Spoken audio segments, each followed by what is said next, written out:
the faith-based organizations that we work with are doing all sorts of programming and trying to provide value for their congregants in addition to spiritual value, but also material here in the world that we all live in. Them getting connected with nonprofits like ours, other foundations, et cetera, to know what we're trying to do, and that we don't necessarily have the networks that extend as far as theirs do. That's where there can be mutually beneficial partnership and collaboration. And one of the questions that we were kind of batting around before this session, just in preparation, was, how to go about establishing these partnerships. And it's not rocket science, but getting out there and getting to know your foundations in your area, getting out and getting to know your faith-based organizations in your area, it's really valuable, because if you're not talking, if you're not having coffee, if you're not exploring what are your objectives, what are my objectives, you can't find where the overlaps are. So I would encourage people to get out and explore,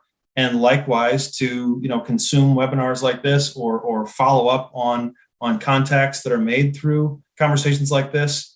Because if you can copy somebody else's model and adopt it and adapt it for your locality, that's great. I mean, if you want to invent something totally brand new, that's useful as well, but there's no need. You can take models that have been used elsewhere and put them in your own local context. It just gets me thinking kind of about the broader impact investing conversation, that there's this $30+ trillion in wealth passing down to the next generation, and thinking about how those dollars are going to be allocated in partnership with whom, and then also, the influence that faith-based communities have in those conversations. I just read an article in the New York Times talking about the growth of impact investing in faith-based communities, whether that be Christian, Jewish, Islamic, et cetera, that there's this alignment of how do I put my dollars into a spot that is in sync with my values. Seeing the growth now and the leverage of institutional endowments at some of these faith-based institutions to be leveraged for that purpose,